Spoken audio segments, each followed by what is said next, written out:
Yeah. So yeah, hello everyone. So just to summarize again, what I'm going to do is go through the strategic importance of taking people on unpaid work in order to do mobilization and development work. Um, and I'm going to go through the basic strategic elements of it. And then myself and Becky will go through a sort of case study of how we've organized things in the UK so far. So the first thing I want to say is what we're going to go through tonight is not necessarily or even partially the end product of how to do this sort of project. It's more like this is one way of doing it. And as is starting to successfully happen, and I think this is ultra exciting, is to have a community of resistance around the world where people share best practice effectively in real time, and people, all the boats rise together, as it were. So, if Brent in Canada suddenly comes across some, great way to make people happy in the workplace, then he can share it, of course, with statistical support, and everyone can go, what a great idea, and off we go. So obviously, if you're not aware of this, this is what the bad guys do all the time, is test, improve, test and improve. And one of the biggest sort of, strategic downfalls of the climate movement, the left more generally, is it doesn't share good practice in a systematic way. So that's my little humble beginning, as it were. So don't look upon this as, the be all end all. But what I want to sort of emphasize, and why I thought it would be good to do an intensive training on this subject, is because it is potentially the backbone of how we're going to win, which I'll elucidate a little bit over the next 10 minutes. But I just want to start with reminding ourselves of something that we often forget, is that it is possible to win, and we broadly know how many people we need to win, right? In the sense that Western democracies are not God, they haven't got infinite power, and at a certain point, they will concede to popular pressure. And there is a tipping point at which that popular pressure is effective, or at least we know it's in the ballpark. So for the sake of argument, in a medium-sized Western democracy like France, Germany, UK, we can estimate that civil disobedience leading to 3,000 arrests over, let's say, 3 weeks, puts you in the ballpark of legislative change, right? So we don't need to speculate necessarily on whether it's 2 or 4 or whether it's major legislative change, but it's a good ballpark as a way of enabling us to think concretely about what we need to do. And we all know that we're from activist cultures where people engage in a performative relationship to activism. We're going out, we're making our point, and then we go home. And in 2022, one of the reasons we're all on this call is we know that's not good enough. It's not a matter of making a point, it's a matter of forcing change. So if we sort of keep that number in mind, 3,000 arrests, and dare I say, I'm sure the Americans on the call are thinking that's slightly under par. So in times that by, 100 for America or something. It's a bit of a hard nut. But let's say for the sake of argument, it's 9,000 arrests in America. But it doesn't really matter what it is. That's what the point I'm trying to communicate. This is the fundamental point. The fundamental point is there is a point, right? And we're obviously aware we're not there yet, but we're also aware that we've made really dramatic progress over the last 3 months with different projects. So there's no reason why we cannot get to the level of organization and resources to organize an iteration of civil resistance that does lead to 1,000 arrests. So we already have a case study of that, of course, with the UK in 2019 with 1,200 arrests in April and 1,800 arrests in the autumn. The big advantage we've got this time round is that we've got centralized management systems where we can do this systematically and with a level of efficiency that didn't happen first time round with the XR iterations. Okay, so I just want to move on then to just look at how this works. So as myself, Connie and Rodri have been communicating to you all, we tried to systematize a civil resistance like project in 3 iterations. Now the 3 iterations, as everyone should know, are what's called in the trade ideal types. In other words, that's not how the real world works, right? It's a plan, and the plan doesn't survive contact with reality, or whatever the phrase is. However, it's important to have a plan because it gives us some broad structuring idea of how we're going to move forward.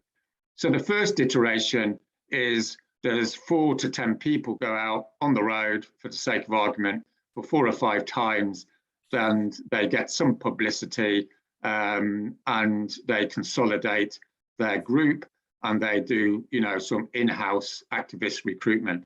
So this is where Italy was at before it went out, and it's where the US is at the moment, right? So again, we don't want to get into big arguments whether something's iteration 1 or 2, but, you know, broadly speaking, that seems to be the state of play.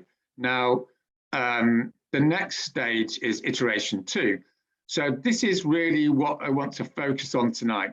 So my proposition to you all is that iteration 2, as we all know, is still a mobilization iteration. It is, for the sake of argument, 50 to 100 people going into the road, a little bit like Insulate Britain, you know, dominating the headlines for 5 or 6 weeks, making a major impact on the national conversation, but not having sufficient material resources to force a legislative change.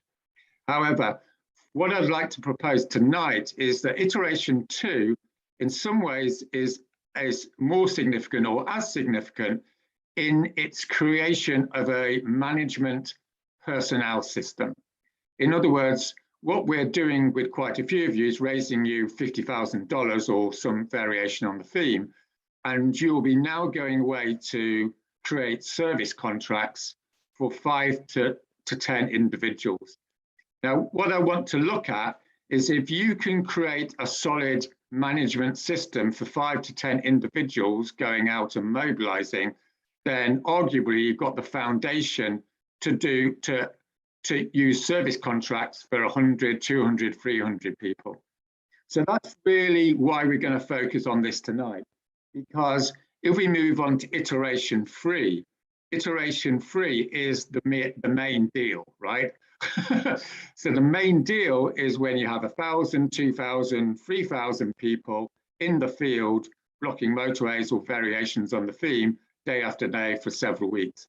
And at that level of social confrontation, we are looking at 1, 2, 3, 4,000 arrests, or 1, 2, 300 people in prison. So again, we don't need to overly speculate exactly where that is. But what I'm trying to say here with iteration 3 is if we have enough financial resources, which I will come on to in a minute, then there's no reason why if you have 10 people going out mobilizing, you can't have 100 people or 200, right? You're just rolling out a management system. So that's this management system that I want to focus on tonight, because what I want to suggest to you is that if you can create this management system and we can go and get the money, then it stands to reason that you should be able to get 3,000 arrests within the next 3 to 6 months, right? You know, obviously, you know, that's a probabilistic sort of statement, but, you know, that's what we need to aim for. So the scenario here is we have enough resources in order to know we're going to win, which is quite a culturally challenging idea for activists who've had 20 years of failure. But you know, the maths is the maths, right? If you go out with 3,000 people, you're in the ballpark of winning. So let's focus on how to do that. So just as a slight caveat, I also just want to acknowledge there is a wild card here, which is a positive wild card, which is the non-linear takeoff. So the proposition here, of course, is if you do have 3,000 people getting arrested, you know, in Milan and Rome, for instance, there's a good chance that another 3,000 people will come to the streets like they did in the Freedom Riders and in the civil resistance literature. In other words, you get a takeoff whirlwind event. Now, I'm not going to deal with that tonight because, you know, there's loads of ifs and buts around that.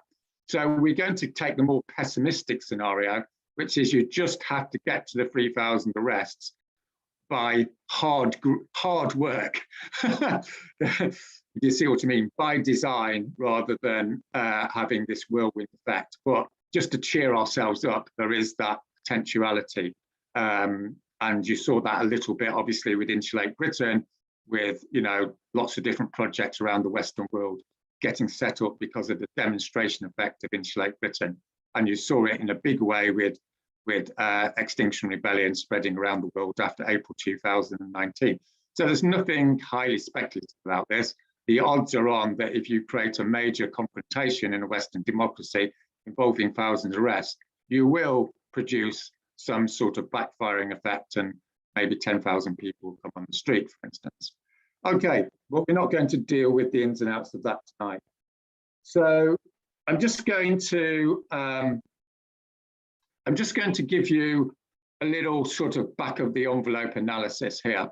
So iteration 3, in terms of its ideal type construction, goes something like the following, right? Which is you create service contracts, and we'll explain what service contracts are in a minute. You create service contracts for 300 people to work full time.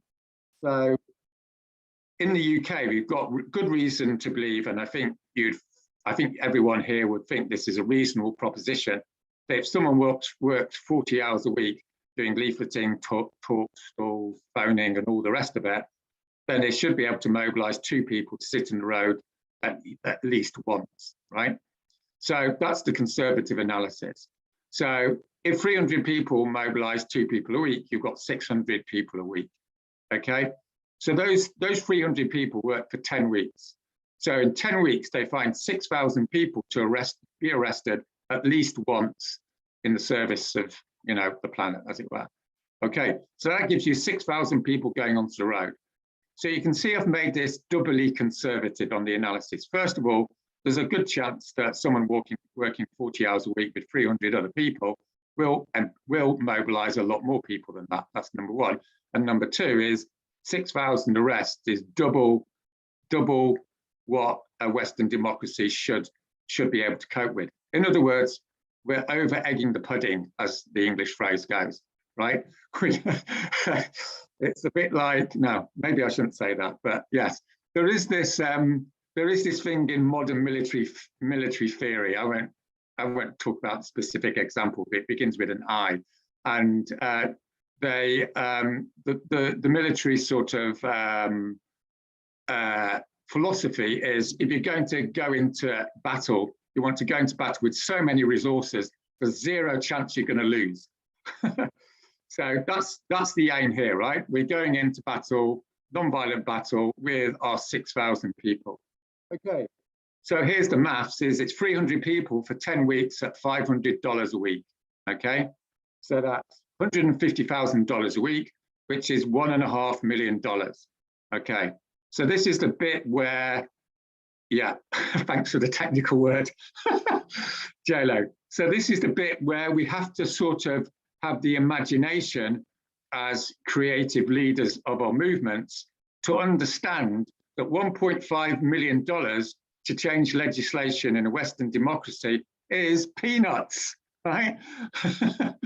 It's peanuts, because as we know, the bad guys spend $500 million, you know, every year or whatever it is, basically buying politicians. So tomorrow evening, I will be going to a guy who's got access to people with $10 million, and I will be saying to him, if you want to save Western democracy and free market economy and everything else that's going to collapse, then this is a bargain. You give us $1.5 million per Western democracy, and other things being equal, we will deliver legislative change through disciplined mass civil disobedience, right? So I want all of you to up your imaginations a bit, right? Don't look backwards on what's happened in the past. Look forwards to what a win looks like. $1.5 million. It's a 10-week campaign. It's 300 people on the road mobilizing, 6,000 people in the street, 2 weeks, and bang, you get a legislative change, and the world explodes with empowerment, and we save the world, right? I'm saying this in all seriousness. Okay, this is extremely important beyond words. All right, good. So, so what we're going to look at then is this foundational system for you to employ 100, 200, 300 people, right? So don't give us a hard time that it's not, you know, super high resolution. But I think myself and Becky can point to some elements of the administrative and administrative system, and also, most importantly, the management and cultural system that you need to engage in. Because without beating around the bush, activists have this culture of voluntarism and structurelessness. And if we're going to save the world, we have to realize we have to move beyond that, right? So just give you a little example. My partner just got a job with a NGO, and it's doing family planning and women's rights stuff around the world, which it's all good, well and good, right? But they've got 300 full-time people. How the fuck have they got 300 full-time people and we haven't, right? We're scraping around with 5 or 10 people trying to save the next 100,000 years of humanity. It's beyond stupid, right? So again, let's set our sights high enough to say 300 people in an organization is peanuts, right? There's thousands of organizations with 300 people, and everyone knows how to do it, right? Millions of organizations have 300 people in. So again, we don't need to reinvent the wheel. We just need to be realistic enough to exact their structures, humanize them a bit, and put them into our own context. So again, obviously this is going to, you know, upset some purists in terms of functional hierarchies and contracts and, you know, turning up on work on time. But that's not important. What's important is keeping our eye on the prize. And we all know that's a problem for a lot of the movements, but that's where we're at. And that's where we need to show leadership over the next 3 to 4 months.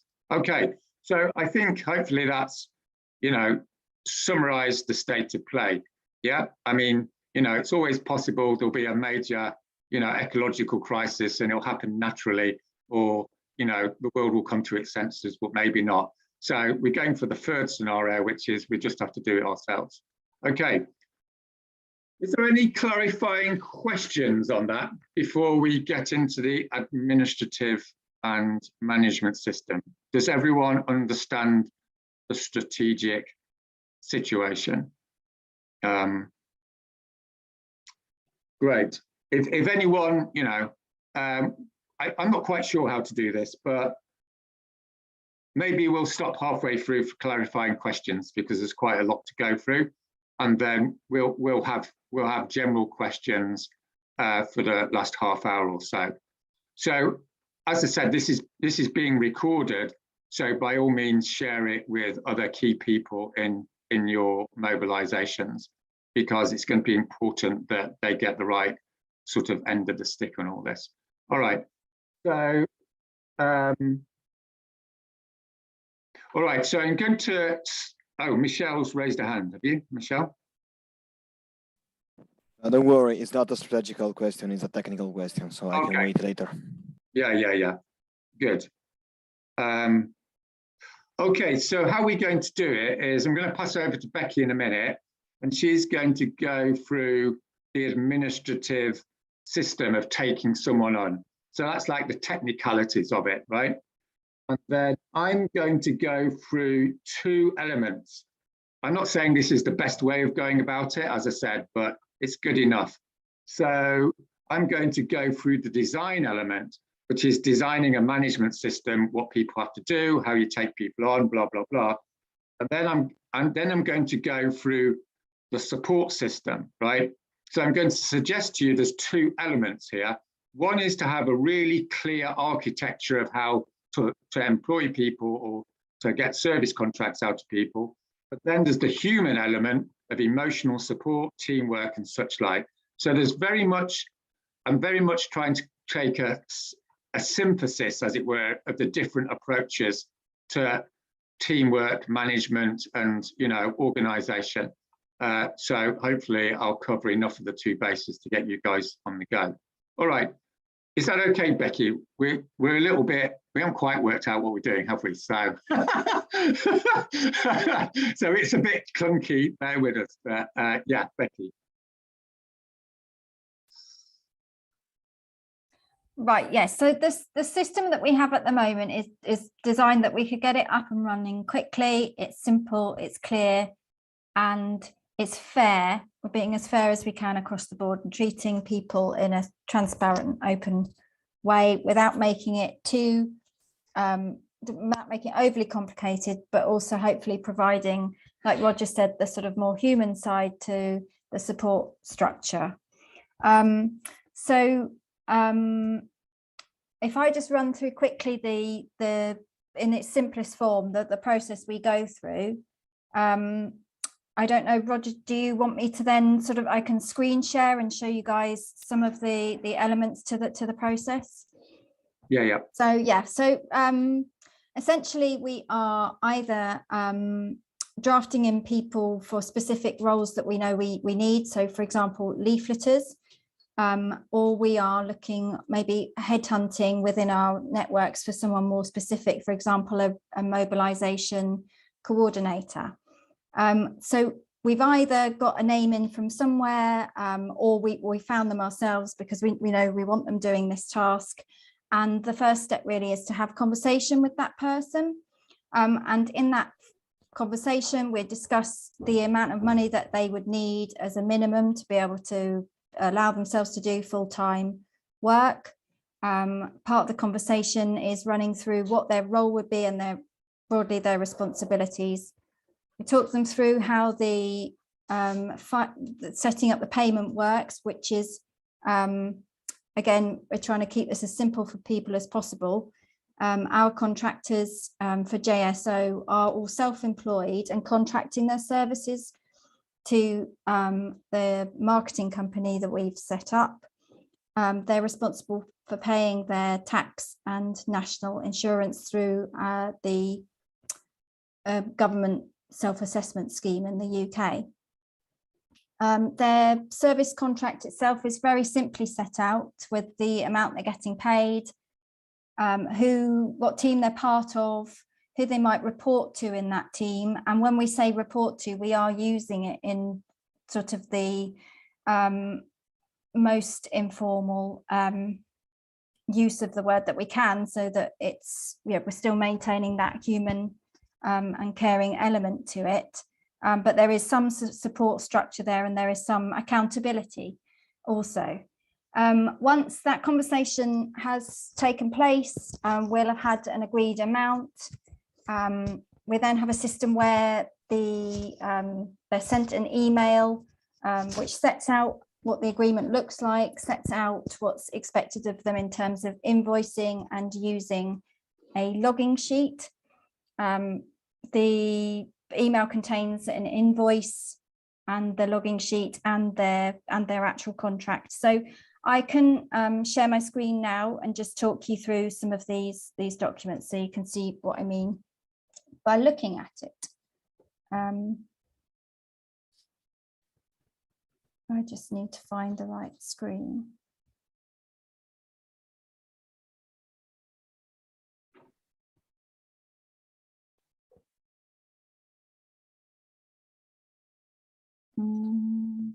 Hopefully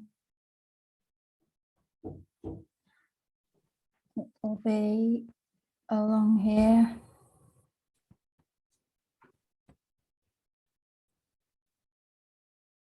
Right. Could everyone see the screen at the moment?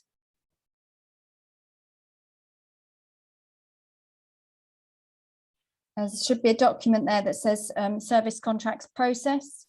I don't know if any of you can see that. Yes. Yeah. Yeah. Yes, Okay. I can see it. Great. Okay. So the email, like I say, once the person is all set up for an agreed amount that we're going to pay them weekly and they know what's going to be asked of them, we send out an email. The email looks like this.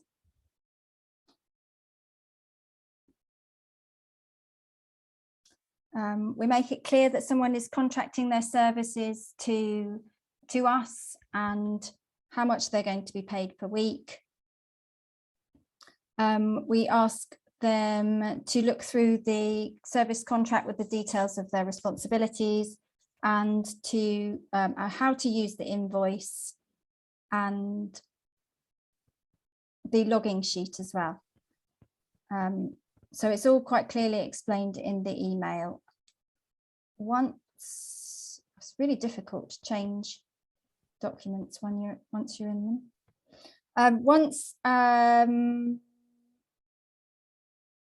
I'll show you the service contract template. So again, as we said before, we set these up quite simply.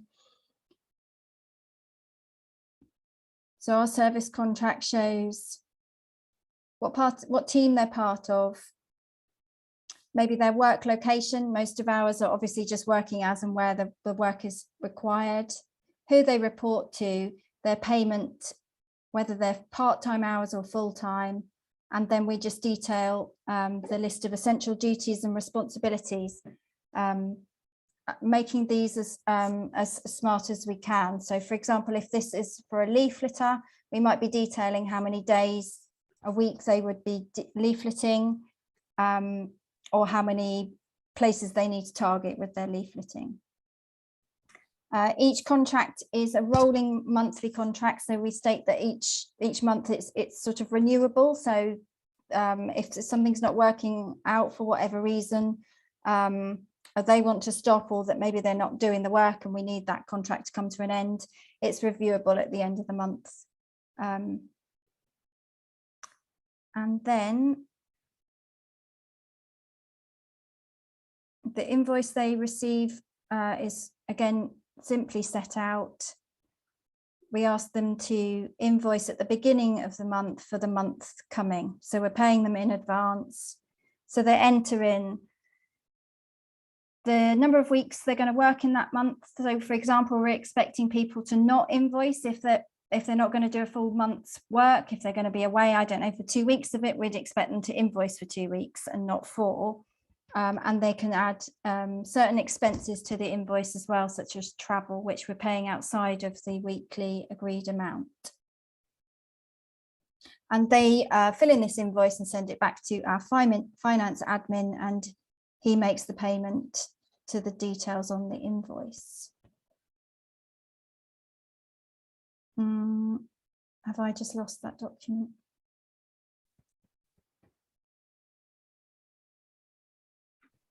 Yeah. Bear with me.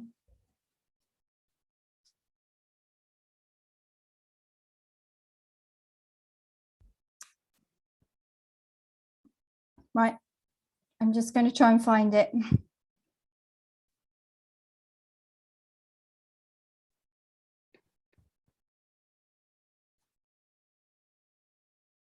Just wanted to show you the logging sheet that we send to people now, that we're asking people to fill in every week, so that we can check in with how they're doing and if the work's getting done and how many hours they're doing roughly. We also, obviously, within the teams that they're working in, we have certain people that would be aware of the day-to-day work that's getting done as part of that support system. But I'm really struggling to find this document now.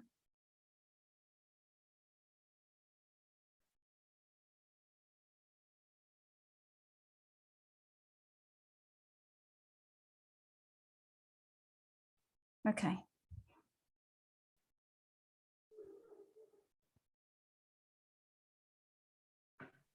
Right, I'll go back to sharing my screen.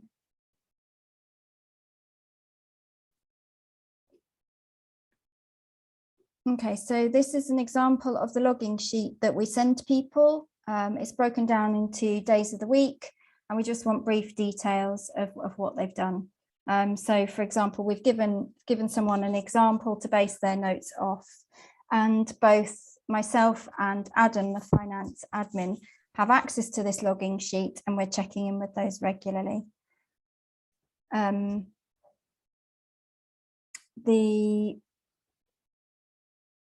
What we would do if this logging sheet wasn't being filled in, our first port of call would just be that I would phone the person, check in with them if there's any problems as to what, could they not access the spreadsheet? Is there something just simple reason they're not filling it in?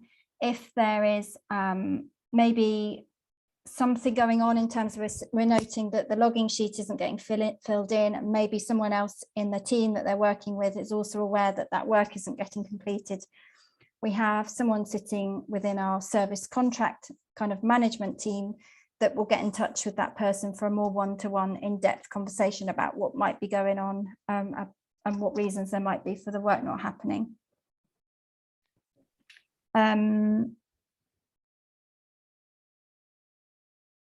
Next, there is the last thing that I wanted to show you was just the simple kind of accounting that we're keeping on the service contracts.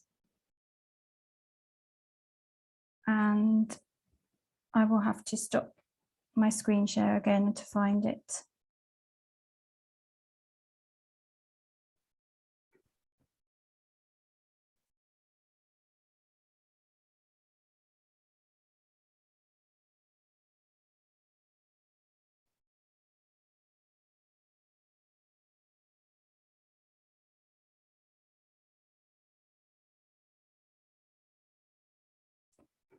Right, sorry.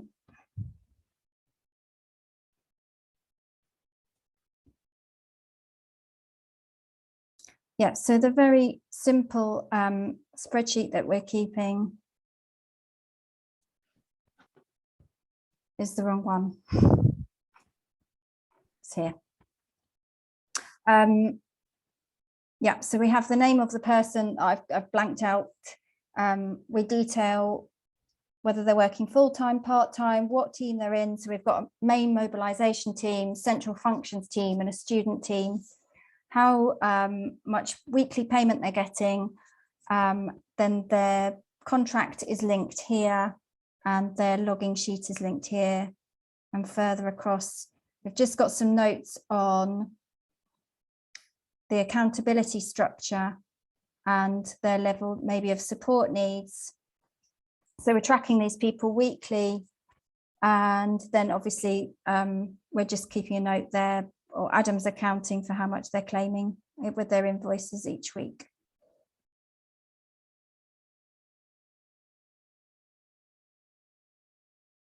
So that was a very brief run through of those documents. Roger, should we take some questions on any of that stuff now? Yeah, if there's any technical questions on that administrative system, as it were.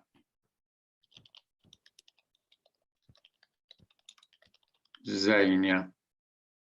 Yeah, it's not a question. I was just wondering if we could get some of the templates like as links so that we can just thanks. Yeah, so Becky will just send all the documentation to everyone after this call, yeah? And also we're doing this knowledge hub thing.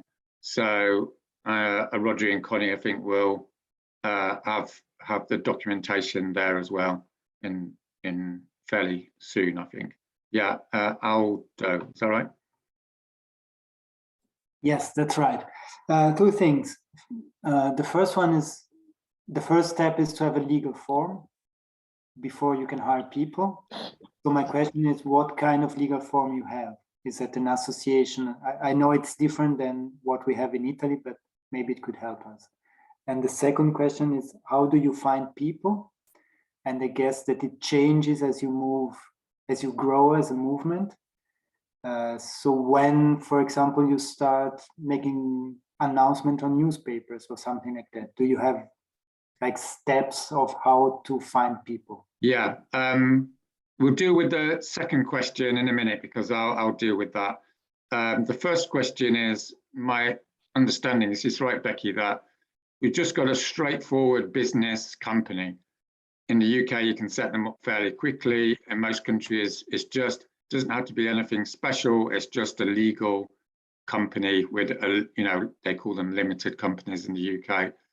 And then the relationship, which differs in different Western democracies, but the critical thing here is that what you're asking someone to do is provide a contract, that you're contracting them to provide a service. So you're not employing them. If you employ them, then all sorts of things, you know, rightly or wrongly, start to happen. Now, it's not that the employment route isn't a possibility at some stage, but at this stage, employing people to provide a marketing service for you as a company is perfectly legal and above board. It's a 1 month service contract, in the same way as, you know, if you're running a shoe shop, you employ a consultant to promote your business on social media. You see what I mean? So you're not paying someone to do a number of hours. This is quite important. You're paying people to produce an outcome. So what you're asking for is they deliver 5,000 leaflets a week, or they organize 3 meetings a week. You see what I mean? So that's the structure in the UK, and being a nasty neoliberal country that we are, it's extremely easy. In more social democratic civilized places, it might be more tricky, but that's the easiest way of doing it. And I'm sure in every Western democracy you should be able to pay someone to provide a service. I mean, it might be technically problematic, but in terms of a 3-4 month iteration, my advice would be just to go for it and, you know, see how that pans out. But yeah, good question. Is there any other technical questions on what Becky said? Yeah, J-Lo.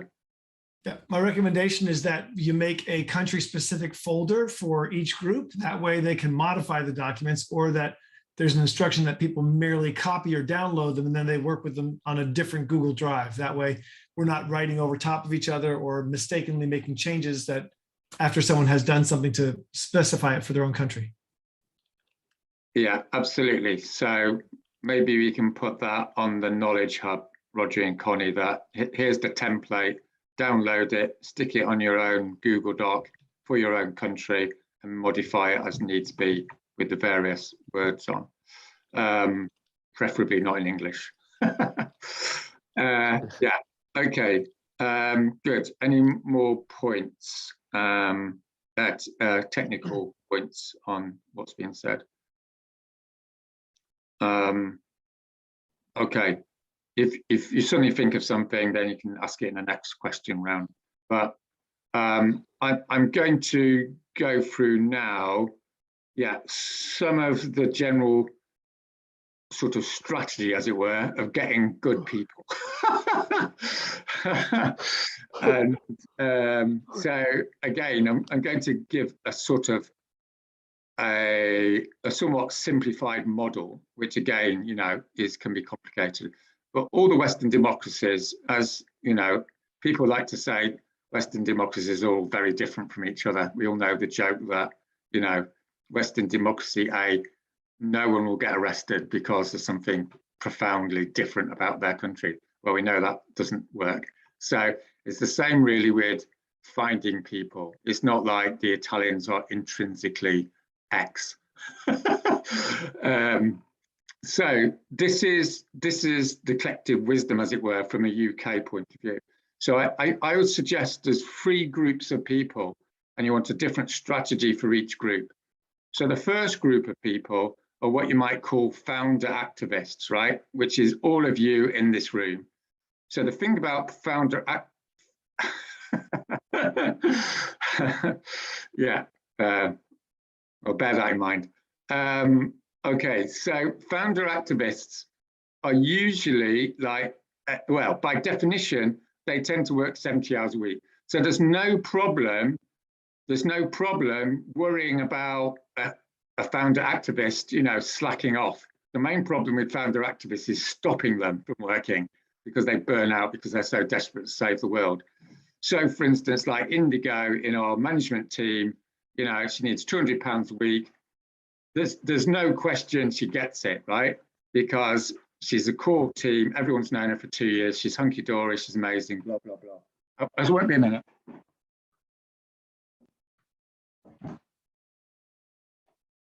So the critical point here is to force them to take the money, right? I think Henning made this point. It can't get all these activists to take money. So obviously, if they're getting loads of money from their mum or something, that's fine. But a lot of activists, as you know, the activist culture is dogmatically voluntarist, right? It's like, oh, I don't need money, I'm doing it out of love. No, it's like, take the fucking money because otherwise you're going to burn out, right? And it also makes them a little bit more disciplined. So that's for your core team of 10 to 15 people, let's say, because it's essential that you look after those people and they don't burn out, or they don't go, oh, I've got to leave for 3 months to get some work, when they're amazing people. So you've got to hold on to them. So that's the first little group. Okay, the second group is okay, I'll tell you a little story on the second group. So does everyone know the book Rules for Revolutionaries? So this was written by Zach and Beth, what's he called? Zach and anyway, 2 people. Anyway, you'll be glad to know I've got a Zoom call with them tomorrow night. So these are 2 of the top mobilizers in the world, right? And if you read the book, I don't know if you read the book, but there's an amusing passage in the book where they're talking about mobilizing for the Bernie Sanders campaign, which arguably was the most successful mobilization in the Western world, you know, in the last 10 years. So they mobilized 500,000 people in 6 months. So, you know, we're only looking at 3,000, okay? So how did they do that? So there's an amusing passage that the political people haven't got a clue how to mobilize properly. And the people that know how to mobilize are middle-ranking marketing managers from California, right? So I don't know if you know, but they have to have the people on the West Coast and the East Coast phoning all the states in the center of America, right? Because that's not where the Democrats are, or blah, blah. So you had these massive phone banks, and you had these marketing managers basically organizing it. So what I'm trying to say here, and this is the big break from activist culture, is if you're going to get to those 3,000 people, the main people you want to headhunt are people with administrative, marketing, or sales skills, right? So it doesn't matter that they're politically incorrect on a few bits and pieces, dare I say it, right? We're trying to save the world here. It's like, get them in because they know how to do it. So dare I say, like Becky's a great example, right? It's like someone that's, you know, hasn't been an activist for that long, but has got a really great skill set of managing people, managing systems, right? You know, without sounding too funny about it, this is mainly women who have been in administrative posts. They're gold dust in terms of being able to make a system like this work. So the way to do that is through headhunting, right? Now, we can do it more systematically. I'll talk about that in a minute. But you've got your 100 people come up, and a lot of these people are quite shy, and they're a bit intimidated by activist culture, and you've got to go up to them and say, you're great, we want you to do the financial administration. So for instance, like we've got a guy called Adam, he's a Christian, he's a pretty straight guy, he's doing all the finance, right? And as you can see by those forms, it's all organized, it's looking great, we don't need to worry about it. Okay, so that's like the people who are going to sort of organize the middle management of the system, as you might say. So the third group, and you know, this isn't exclusive, but the third group is young people who are enthusiastic but rubbish at working. So the great thing about young people is they need, you know, they're great, but they need structure. So, you know, J-Lo and John H. can give you an amusing story of taking on 17 young people, lovely people, beautifully politically correct, you know, super activists, completely hopeless at a work ethic, right? What are they doing? No one knows. Have they produced any stats? Getting stats out of them is like getting blood out of a stone, you know, blah, blah, blah. So what you have to design with these people is concrete statistical outcomes that are easily understood and you know when they've done them and you know when they haven't. So in other words, you have to dumb it down and make it simplified, right?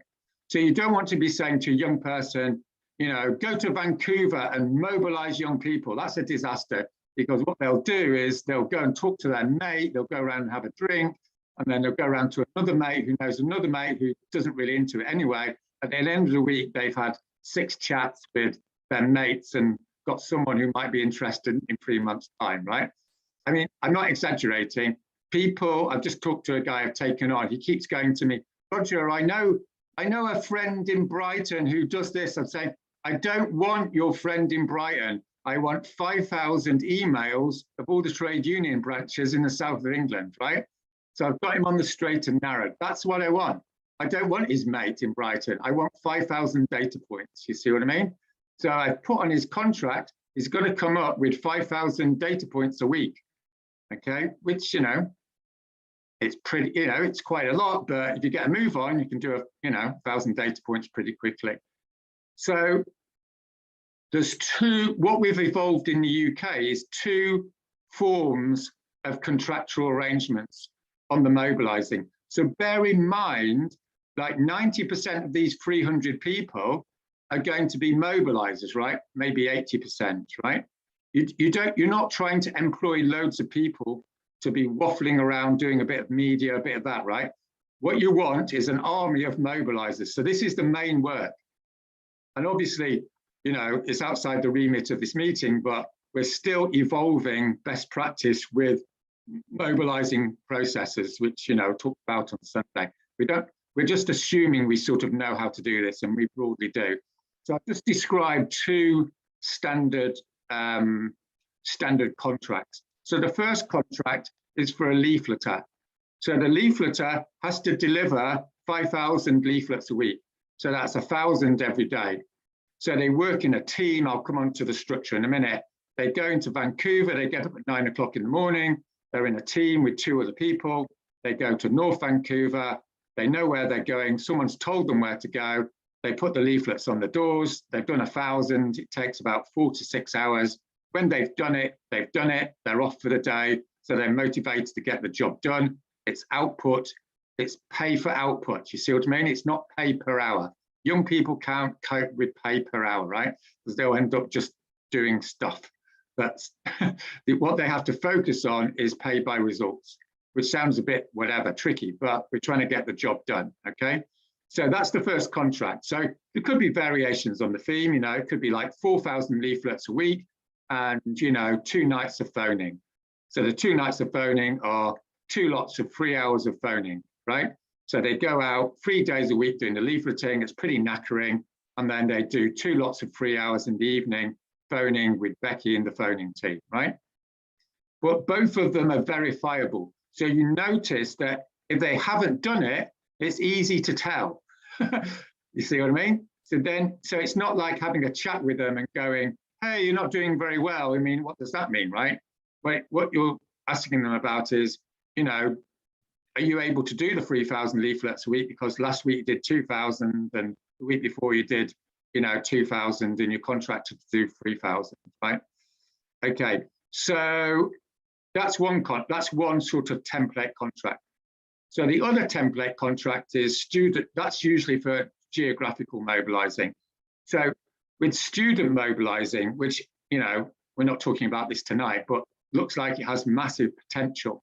So student mobilizing is what we've constructed there is your contract is to go out with someone else, because a general rule of thumb, or not a rule of thumb, but it's absolutely necessary people don't work by themselves because they're not accountable and they don't get emotional support. I'll come on to that in a minute. So you go out with someone to University X and you leaflet University X on Tuesdays, Monday and Tuesday. And then you go to University Y on Wednesday and Thursday, right? And each day you distribute 1,000 leaflets, right? Between 1,000 and 1,500 for the sake of argument, right? And if that takes 5 hours, that's fine. If it takes 8 hours, it takes 8 hours. But you have to get rid of that number of leaflets, right? And if you do that, then that's great. You've got your money, and on Friday you can do teamwork. You can do all the bits around it. So it doesn't matter if some of the elements of it are a little bit unobjective, but 80% of the job needs to be objectifiable, right? In other words, people are accountable. So there's two key elements there for disciplining the younger generation, as it were. Number one is they know exactly what they need to do, and obviously they don't want to do it, that's fine.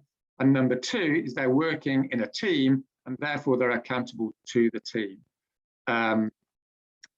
Okay, so that's like, you know, some of the key design elements of it. So now I'm going to go on to sort of, you know, a management system. Yeah, JLo. I think the third thing, Roger, is that they need always to make sure they have some minimum basic instruction on what to do and savvy ideas around how to do it. Yeah. Right? So they don't take the leaflets and then go drop them on some table in a public area in the student union building, and that's it, you know? Yeah, absolutely. So, and get that agreement is key. It's always key to get agreement.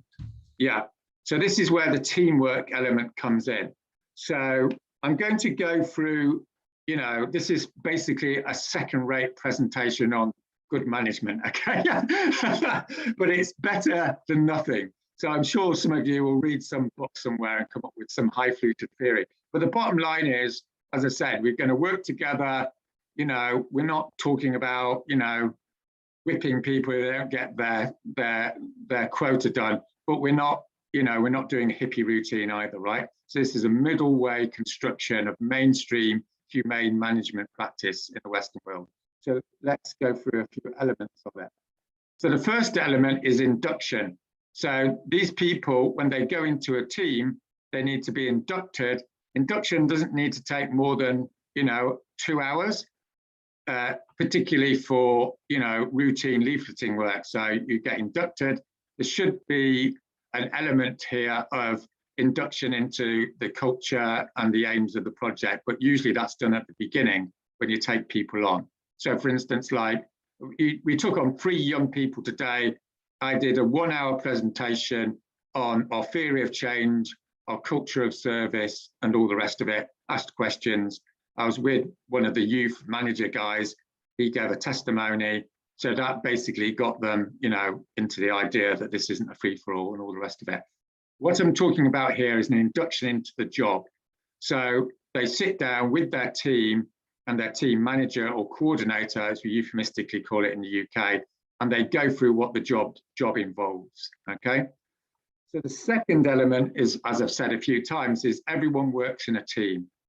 So this is particularly important with young people because, you know, it's lonely and they're unsure of themselves and all the rest of it. If you get, you know, if one of you is taken on, you don't need to work in a team, right? You know, I don't work in a team. I just sit here and do stuff, right? You know, if it's a 50-year-old middle manager marketing woman, she doesn't need to, you know, be socially straight. She knows what she needs to do and she gets on with it. With young people, which is primarily the market, right, for people to do mobilization, they have to work in a team.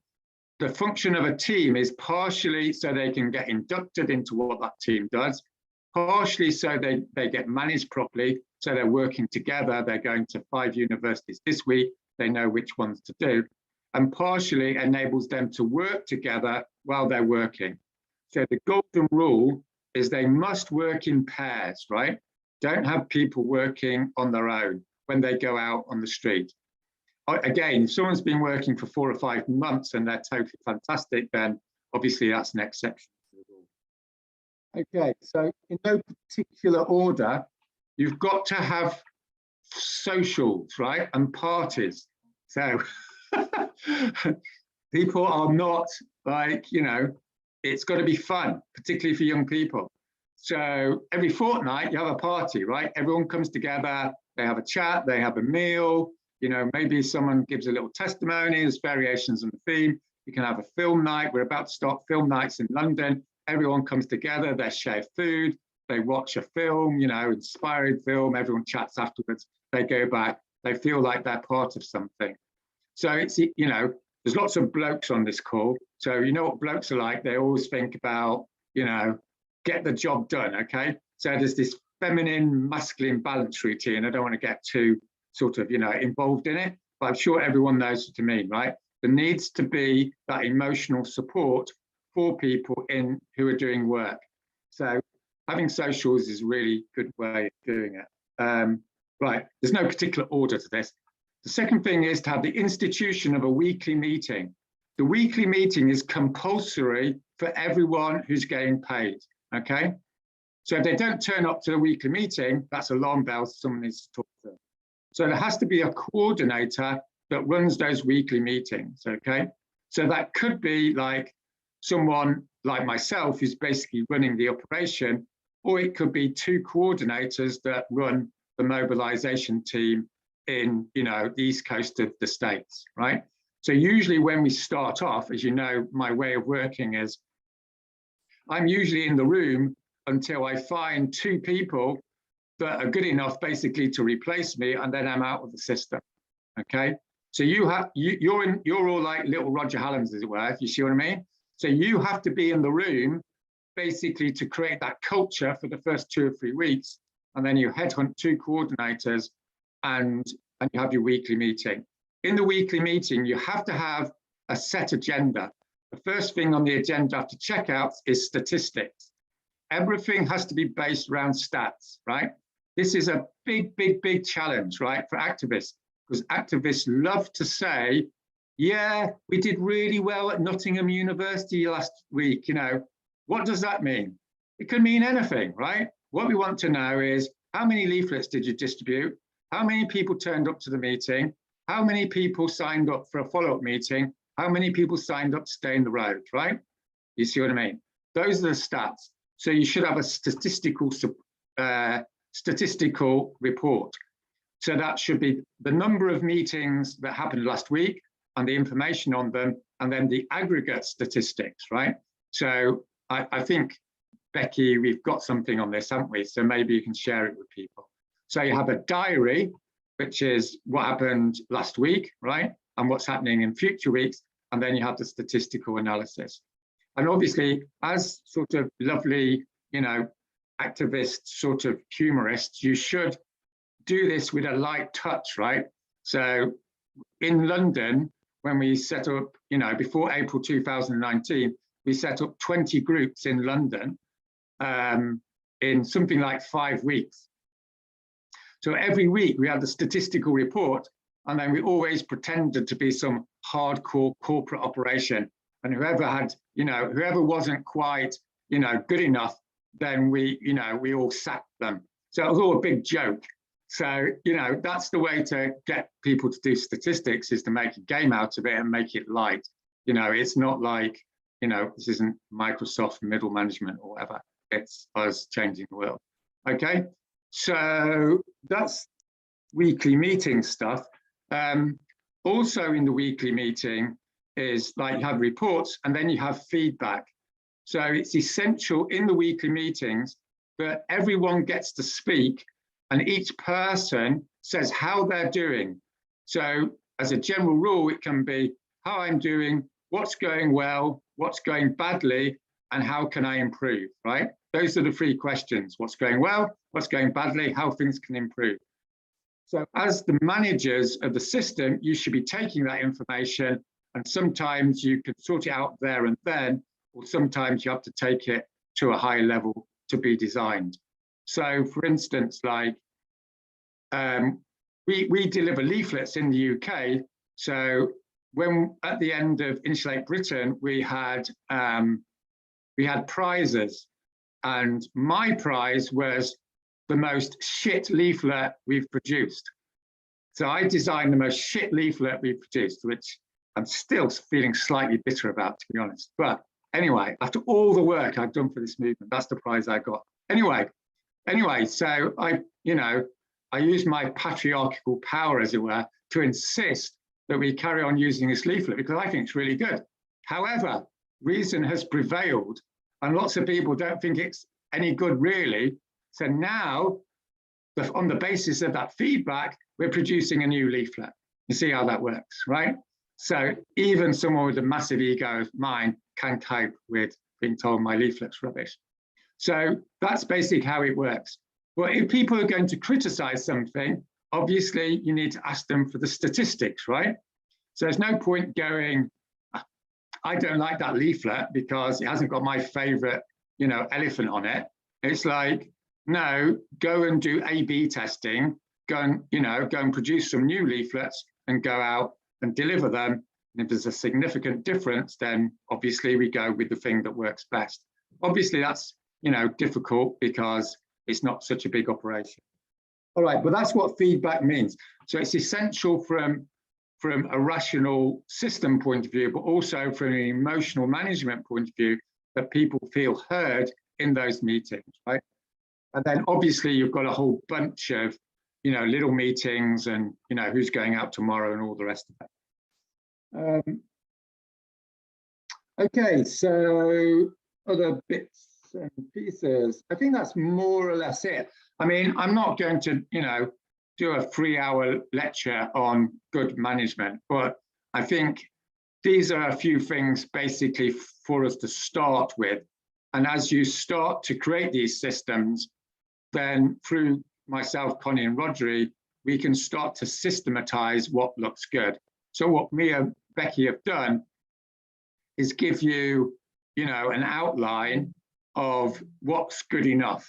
But, you know, if in Canada you come up with some really good routines, you know, what a good party looks like, for instance, then you can share the standard party sort of structure.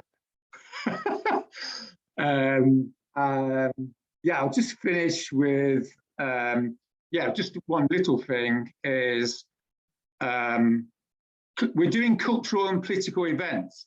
So these are going very well, aren't they? So we're doing the international ones. They're very inspiring. I think the guy from France was here a minute ago. He was saying, went to the mobilization one, it's really good. So again, it's important to see people in the system in the round, right? They need proper statistical management, but they also need organizational support. They need emotional support, and they also need ideological support. In other words, they need to be inspired. So it's really important that once a fortnight, they're invited to a film night, you know, to watch the Freedom Riders, and they all come out going, God, this job's really difficult, but it's worth it, you know, because, you know, look, the Freedom Riders did X, Y, and Z. So, you know, that's what I'm trying to say is look upon this system as a whole and make sure at least all those different elements are covered to a certain extent, as you might say. And then, oh yeah, so before I stop, I'll just say the last thing, which one of you might ask a question about this, but obviously it's quite difficult to click your fingers and find 300 people, right? So what we're doing in the UK is we're basically taking people on continuously until we save the world. That's my general plan. So, you know, maybe you take 5 people on a week, something like that. So we've got, you know, 20, 30 people in the operation and 5 people join each week. So, so maybe once we get up to March, we might have 100 people being paid, let's say. And then if March is massively successful, then we'll have, you know, 5,000 people get involved, and then we can basically advertise jobs. So this is something that we did in XR, and you might have done it if you've been in XR in other countries, is you send out a newsletter each week, and you have on that job adverts. So it's like, we need someone to do mobilizing work in Munich, right? And someone in Munich goes, hey, that's great, I fancy a job, and they get in touch with you. The other thing, the other thing is obviously to email everyone. You've got 5,000 people in your database in Canada, and you email everyone and say, we did fantastic work in February. We need people to work full-time. If you're interested in working full-time, then contact Brent. Here's his email. Tell us what you're into. These are the broad areas we need. Brent gets, you know, 100 inquiries, and you take 50 of those people on over the following 4 or 5 weeks, right? So that's how you sort of semi-industrialize it. The other way we've developed in the UK is for canvassing jobs, is to put adverts in the radical social media. So we put adverts in XR, we put adverts in Whole Food shops, adverts on progressive social media and such like. Now, obviously, I wouldn't advertise for sort of skilled jobs like that necessarily, because you're going to get lots of unskilled people applying. But in terms of well-structured canvassing jobs, that's definitely the way to go. Bear in mind, however, that if you advertise publicly, as you might say, or in radical culture, then 6 out of the 8 people you take on to do leafleting will drop out in the first 2 or 3 weeks. So it's not, you know, this is not something that lots of people can cope with. However, once you've got someone, right, basically that's it, right? You only have to do that 200 times and you've forced legislative change. So lower your expectations. Don't worry that 6 out of the 8 people give up after a week, right? This is hard, boring, sloggy work, right? Not many people like doing it. And usually people do it either because, you know, they want the money, or they are very much into the cause. So what we've said in the UK is we take, you know, anyone who wants to do leafleting, we take them on, right? As long as they're reasonably okay and they sort themselves out over the coming 3 weeks. Okay, I think that's, you know, there's probably a few other pointers, I'm sure there is, but I guess that's enough to set the scene for everyone. Yeah, so is there any questions about all of that?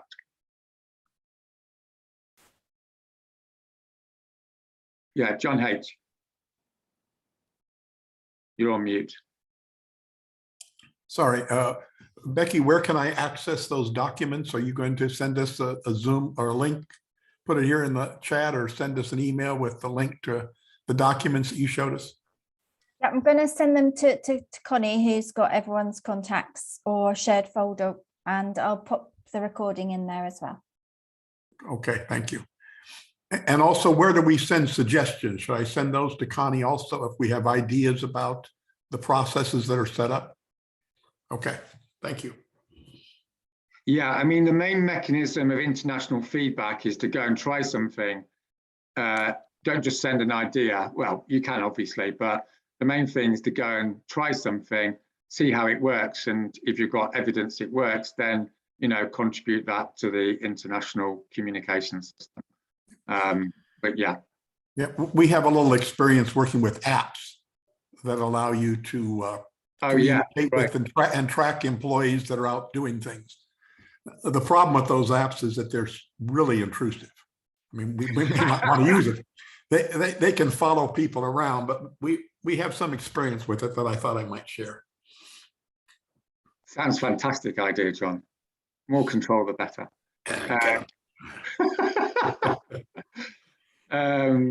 Yes, what was I going to say something about that?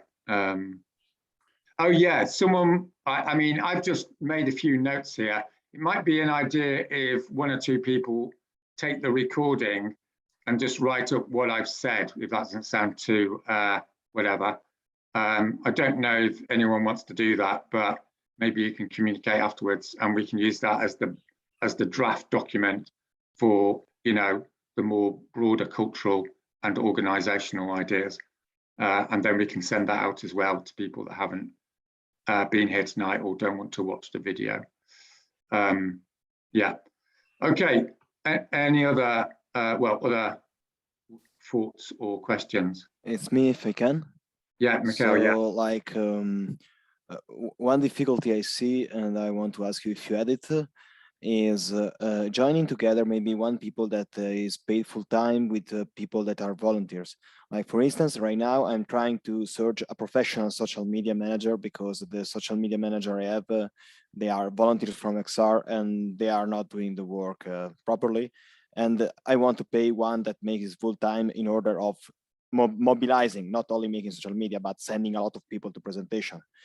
And the difficulties I see is that maybe if I put these people that works full-time paid, all the other people that are making it as a volunteer stop working immediately. I see that as a possibility. And I ask you if you had the same problem, like having a paid people with volunteer people. If the volunteer people gets I don't know, stops working because they don't feel that emotion anymore. Yeah, so everything I'm going to say here, I mean, I've managed people for most of my life, so I sort of know how to do it, but I'm not claiming to be some international organizational expert. But I'll give you a few pointers. I think it can work really well, or it can work really badly. So it doesn't deterministically work badly, if you see what I mean. It's not like as soon as you take on a full-time person, then everyone else gets depressed and doesn't feel like they want to work with a full-time person or doesn't feel they're up to it. So it's very much about creating a culture of mutual support. So the key, the key skill set here is humane management skills, right? Or whatever euphemism you want to call it. But everyone on this call knows what I'm talking about, right? There's individuals who are really good team players, and there's individuals who aren't, right? And an individual who's a good team player who can inspire people is worth their weight in gold. In other words, like in the social media team, you basically have some guy who's good at social media, but he's not good at inspiring people. So you need to have in that meeting a manager person who can manage the situation and your full-time social media person.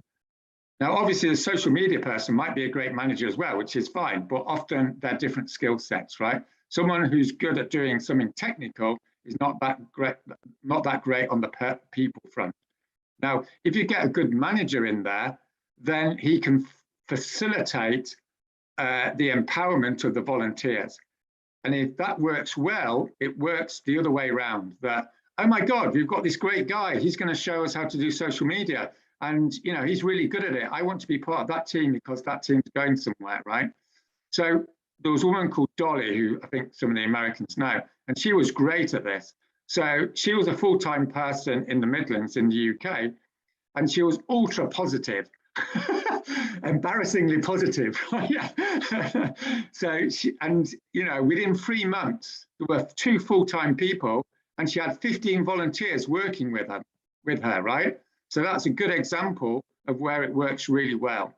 And what she used to do is she used to go up to people and go, what are you good at? What do you want to do? Can you do this? Can you help me do this? You see what I mean? So she was full-time person, but she'd have people coming and putting the biscuits on the table and handing out leaflets and, all the different things. And they loved it because they got loads of affection from it, basically. So, if you get someone who's going to do full-time work and you sense that person isn't a good person manager, then you're going to have to get in that meeting to make sure all the volunteers are sort of happy. You see what I mean? And it's a massively under-recognized skill in activist culture, right? People think, oh, it's a male thing, isn't it? We need someone to do this, we need someone to do that, we need someone to do that, and that's all we need. No, you need someone to do that, you need someone to do that, you need someone to do that, and you need someone to make sure everyone's happy, right? That's a skill in itself, and that's what your manager is in there to do, right? Is to give everyone positive feedback, discipline people when necessary, make sure things are ordered, organized, those are the skill sets, right? Encouraging people, disciplining people, and making sure you've got a tight ship. And people love it then, and then more people will join. So, Mikhail, you might have to, sit in those meetings. But usually what I do personally is, as soon as I find someone that's good at that, then I sort of bring them on and say, right, you're coordinator, right? But the coordinator is not the main, it's not the main person that does the work. You see what I mean? People often make that mistake. They make the coordinator the person that's doing most of the work. It's not. The coordinator is there to make sure the health of the group is maintained. And usually that's not the person that's the key skilled person in the space. Yeah. So Roger, are you suggesting to be paying the person that's making most of the work, like the social media technical person, rather than the the social media coordinator slash inspiring leader, taking care of everyone thing? Well, as I said, I separated the people into these 3 groups, right? Which is highly simplistic, you know, but you've got your activist leadership core, right? Which is all you guys. Then you've got these middle management specialists, right? Marketing, social media types. And then you've got all these young people who are scared shitless and want to get something done, right? So what you have to do as leadership activist types, right, is not do the work. Your job is to organize the work, right? This is a really important point. I said this to Zane, right? He was going, I've just been on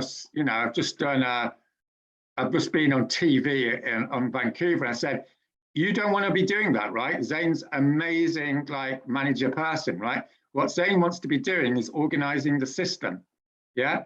And sitting in the meetings and doing the human connectivity stuff, because he's got authority, he's a nice guy, and he's got a skill set, right?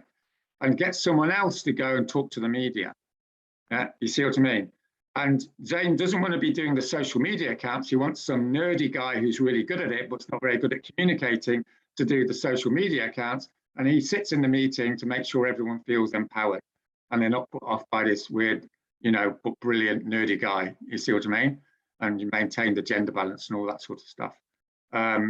So yeah, you know, this is part of the discipline of being prepared to move towards a large operation in order to save the world, right?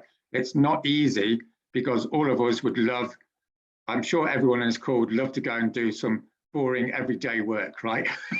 But, you know, fate has chosen you to basically be the leader managers of a 300-person operation, right? Now, if you find someone, you know, maybe Brett's, you know, has suddenly come on in terms of massive leadership qualities, then Zane can hand over to Brett, and Zane can do his, you know, all-time favorite leafleting on Friday afternoons again, right?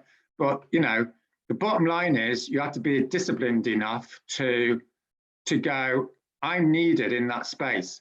And, you know, we have this problem with Insulate Britain, is the 6 or 7 people that set it up are high quality people, right? We shouldn't be falsely modest about it. It's true, isn't it, Becky? They're really good people, right? And good people aren't that common, but they're very falsely modest. So then 2 of them decide they're going to, you know, leave the central group, and no, they've got to stay in the central group, right? Because they're unique and they create a unique team spirit. So you need to be able to not be falsely modest with people. You know, it's a difficult thing, obviously, because you don't want people getting ego-y about it. But you need to be clear with each other when people have got really good person skills, because, you know, everything will collapse without that, as I'm sure we all know. Yeah, so hopefully that's helpful. I just had a question, Roger, about the cadence of the whole, like, hiring. So 300 people working full time is kind of the objective. Now, like, what are the steps that you imagine to get to that point? Is like you raise a little bit of money, you hire just a few mobilizers, you do some actions that proves itself to be working right, and then you get to raise more money and hire more mobilizers? Or is it like you hire mobilizers to then try and get people to donate money, in which case you don't necessarily rely on the whole, like, successive actions, but you just start the machine and then have people, like, how do you imagine the whole scaling up thing? Yeah, so Connie and Rodri have got the standard model, so we'll send that to you.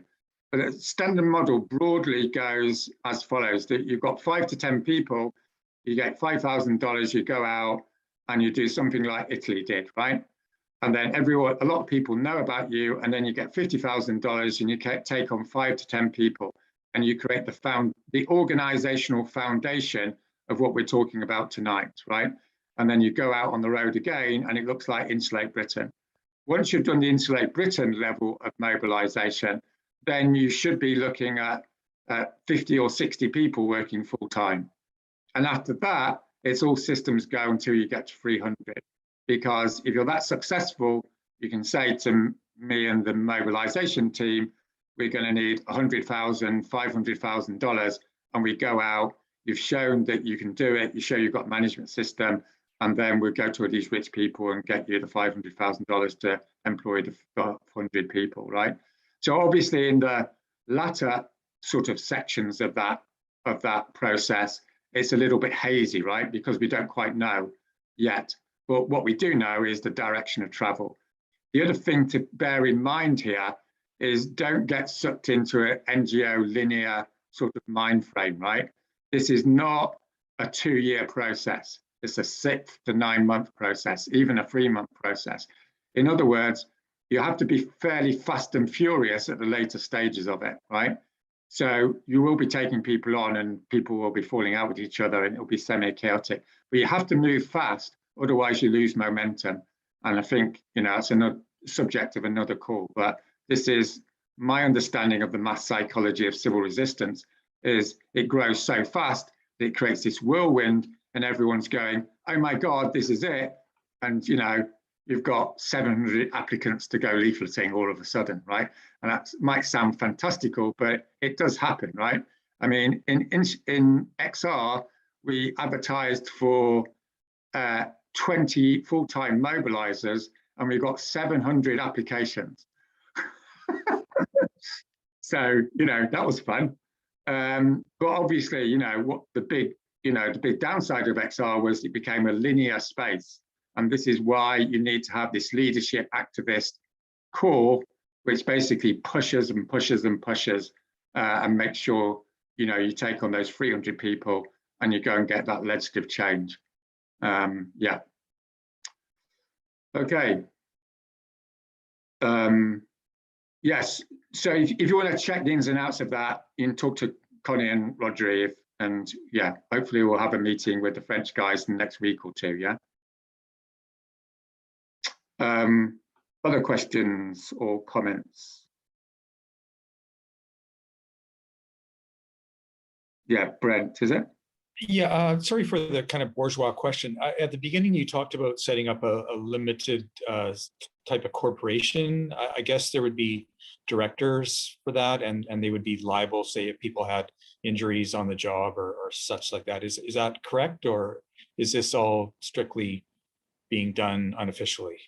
Yeah, so that's a really good question, because at some point you have to connect with the conventional world, as it were. So what we've just decided in Just Stop Oil is the founders are all going to become directors of the company. So this is a little bit of a tangential point, but it's really important from a power design point of view that the founders maintain hard power, as you might say, which is, you know, where the money comes in. And then they technically support a project, right? So you've got the company with directors, and obviously everyone's got one person, one vote, and all the rest of it. And then you have the project team. So then the project team is the strategy group, and they go off and organize the campaign and all the rest of it. Yeah. And the company then hires people on service contracts, right? So that's what Becky's doing. Now, those service contracts obviously have to be robust, and they are what they are. They technically are, you're providing a service to an ecological consulting company, right? So I forgot, what's it called, Becky? It's got some weird bland name. Mm-hmm. Climate Ecology Marketing Limited. Sounds pure NGO, doesn't it? So yeah, ecological marketing company. I mean, God knows, I never find work for something like that. But here you are, got to pay the bills. Okay, so basically, what that company is saying to you is go out and mobilize for people to engage in these actions, right? So it's doubly removed from the front line, as it were, because you're not paying people to go on the front line, you're paying people to mobilize, for people to go to a meeting to be told about the front line. So it's, you know, it's legal. This is what Climate Emergency Fund does. They don't pay for people to break the law. They pay for people to mobilize, for people to go to a meeting where there's an option to arguably break the law, but not arguably. Okay. So that side of it is fairly clear. As far as run-of-the-mill health and safety is concerned, that's just like the law with anything else, is you do have a duty of care. You know, you can't have people going out 15 hours a day, you know, delivering leaflets in tricky areas at 2 o'clock in the morning. But, you know, that's just common sense, really, in terms of designing the contract with them. Does that cover what you're trying to say? Or Yeah, thanks a lot. Just one other thing. I assume that like the second group of people that are coming on, the administrative marketing sales, that they're going to be the ones that are focusing on finding the students. Is that fair? yes, if they've got that skill set, yes. So you might have a recruitment team and they put the adverts out. At the moment, the recruitment function is in Just Stop Oil is decentralized to the mobilization teams. But, you know, once you get to a certain stage, then it can be more centralized, and arguably it should be, so that you can industrialize it somewhat, if you see what I mean. So at the moment, you know, obviously it's word of mouth. What we've just decided today is the newsletter will have a jobs board from now on. So there will be central.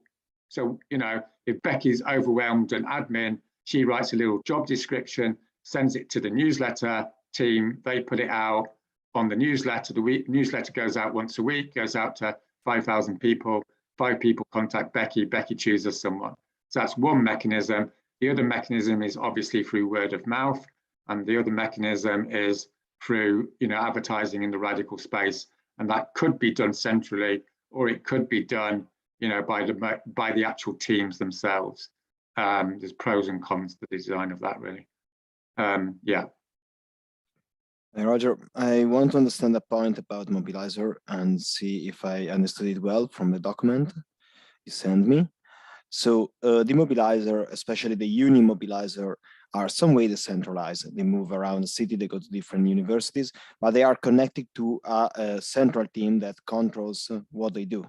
And they put everything in the same database without having further documents. So they are like, Pierre of Disco Events. So they go somewhere, they do their job decentralized and autonomously, but then they have a meeting with someone that controls them that is from the central group, isn't it? Yes, it doesn't have to be a national group. It could be a regional mobilization group. So, you know, the ideal number of people in a team is between 4 and 8 people, right? Don't have teams with more than 8 people in. And obviously, if it's just 2 or 3, it's a little bit like depressing. So the best group size is 4 to 8 people. So let's say you've got Italy, you want to do mobilization. You've got your national mobilization team. It meets every Thursday at 6 o'clock.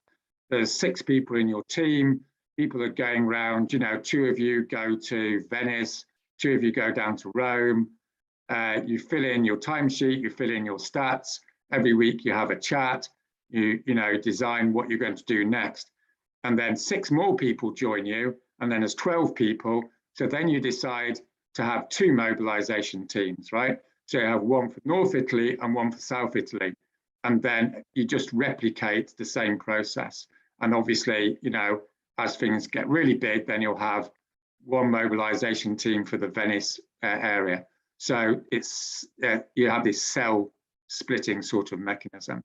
So for instance, in the UK, so in Germany, for instance, they've got 4 teams. In the UK, with the students, we've only got 2 teams at the moment, but I think fairly quickly, they'll split into 4 teams. On the mainstream mobilizing, we've got a North team, a Midlands team, Southwest and Southeast. And there's about, you know, 5 to 10 people in each of those teams. So yeah, it's all, you know, it's, you know, grow and split and replicate is the rule of thumb.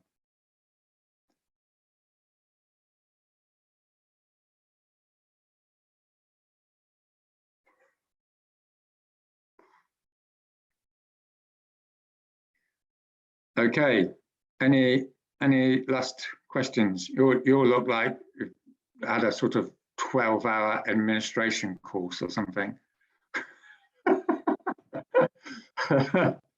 This is the dull reality of backroom social transformation, isn't it? I Right. do have a question, Roger. Yeah. Sorry. Another one. Yeah. No problem. How on the emotional human side, are there like processes, strategies to like deal with conflict and like regenerative culture, if that's something that is like crucial to include? Yeah. So basically, one of the learnings from XR is regenerative culture, in so much as that's a useful phrase, has to be embedded in all the systems. So instead of having it separate and, you know, being some sort of emotional political correctness police that comes into your meetings and tells you how to do things, you want to design it into the whole culture and system from day one, right? So that's what I've tried to do. So, you know, I've just given you an outline of a management system, but as you can see, the humanization of that system is baked in, right? You're inviting people to pizza nights, you're making jokes around the statistics, you know, you're making sure you've got a good person manager in each team. This is like the nuts and bolts of good humane organization, which, because it's good and humane, it's regenerative by definition, right? So that's what I would encourage you to do, is don't put regeneration, right, as a separate thing, but embed it into all your designs. Having said that, obviously, every now and again, even with the best design and the best induction, you will come across what, as Zach and Becky, is it, from Rules for Revolutionaries, called difficult people. Has everyone read the chapter on difficult people? So the story on difficult people is, out in the world, there are difficult people, and they join your group and cause chaos. And how you respond to it is by asking them to leave. So it's really not that difficult. What you just have to do is not be so utopian as to believe there aren't difficult people out there. Okay, so the bottom line here is the coordinator, the Rules for Revolutionaries is the book. So the bottom line here is to give power to one individual to make that decision. Because if you give the decision to the whole group, you have a bystander effect, which means no one wants to be unpleasant because they want someone else to be unpleasant. So no one's unpleasant, so the difficult person stays in place. Well, if you have one person who's responsible for getting rid of difficult people, then everyone knows who that is. They know it's their responsibility. They talk to Jack and they say, you know, you're a great guy, Jack, but, you know, you've shouted at women 3 times now in the last 3 meetings. You know, we think it's probably best you join, you know, Alternative for Germany or something. You know, I can give you the email address after this meeting. You see what I mean? So that's probably like, you know, an approach. So what we've done in Just Stop Oil, we've just created like a policy document. And obviously the nightmare scenario is the difficult person is the coordinator. So it's like, how do you get rid of the coordinator? You know, Connie looks nice enough, but then she takes power and 5 weeks later, she's destroying people's whole sense of being and they're all having to go off to therapy. So that's where it goes up to the top group and someone says to Connie, you know, we thought you were a great coordinator, but with all due respect, we'd rather you do leafleting. And Connie goes off in a big strop, or not, as the case may be. So that's that scenario. And then the third scenario is that the coordinator tries to get rid of someone who's actually pretty decent, and it's the coordinator that's the psychopath. So then the person that wants to be got rid of should have an appeal process. So they appeal to the core group, and then the core group makes a rapid decision, decides the coordinator's rubbish or the person the coordinator's trying to get rid of is rubbish, and they make the final decision. The main thing is it's clear and quick, and obviously it needs to be explained to people before they enter the system, right? So this is one of the most critical design elements that often gets lost, is people, it's really important when people enter the system, they're told that they're not there forever, right? If the system wants to move you, you have to have a service orientation, right? You're there to serve the system. And obviously, if you think the whole system's bollocks, by all means, leave and set up your own, right? It's not that difficult. But if you're asked to move or you're asked to resign, then please do it gracefully, because decisions have to be made. And sometimes people have to be asked to move or resign. So that's all the bottom line stuff. But obviously 90% of the time, if you've got a good, well-managed system, it's reasonably rare, because, you know, people won't get through the induction system, or they'll decide it's not for them anyway because it's too well organized or something, and all that sort of thing. So we need to put all that in this document. I didn't talk about that, unfortunately. Do you think, what was that question? Do you think financial co-responsibility could work with humble and committed people? Would it be a disaster to differ the treatment? You mean people getting different amounts of money? Is Yeah, that I mean that we have some volunteers, as Michaela said before, and some people we are thinking about giving some people a little amount of money, just what they need in order to survive practically, and not to pay them related to the results they reach, because we know they work. Yeah. I mean, it depends how trustworthy you think they are. So it depends which group they're in. If they're in the hardworking, manic activist sort of group, then you don't need to worry, because they work too hard anyway. Okay. If they're in the young person needs discipline, otherwise they won't get up in the morning type group, then you need to have output orientated design. Now, obviously, it's your judgment as a manager to sort of make that call. You know, sometimes it's a bit in between the two. But I think you might have been saying something about paying people different amounts for different sorts of work and things like that. So maybe I'll just say something about that, because I think it's quite interesting. So one of the big problems with this system is if people get paid different amounts for similar sorts of work, and no one knows who's getting paid what, and they're all working in a disorganized way, then you will get like bitter and twisted routines going on, and you will get dysfunctionality. So there's a very specific literature on how this works. And the literature says that if you're going to pay people on the basis of need, then you have to organize people in teams where people know who's getting paid what. So there's lots of companies around the world that use this system, and what they find is if you're working in a team, then you have that emotional trust and connection with each other. And, you know, if Lars needs, 400 euros and Henning needs 200, because Lars has, got a particular problem with his flat or something, then Henning's going to know Lars and going to go, I know Lars, I know he's a cool guy, let's give him 400 euros because he needs the money, right? And everyone's friends. Well, if that doesn't happen, then obviously it becomes problematic. But you shouldn't underestimate the solidarity of small groups, right? It's a major psychological phenomenon. If small groups work well together, they love each other and they all support each other. And you see that when people go on the road, but you also see it when people are doing, highly dramatic sort of work, which obviously we're doing. So yeah, there's a little bit of messiness there, but it's better than having a voluntaristic system, and it's certainly better than having an NGO, Roger Hallam on 200,000 euros a month routine, which obviously would affect my relationships somewhat with some of you. But you have to start demanding me that I improve my performance.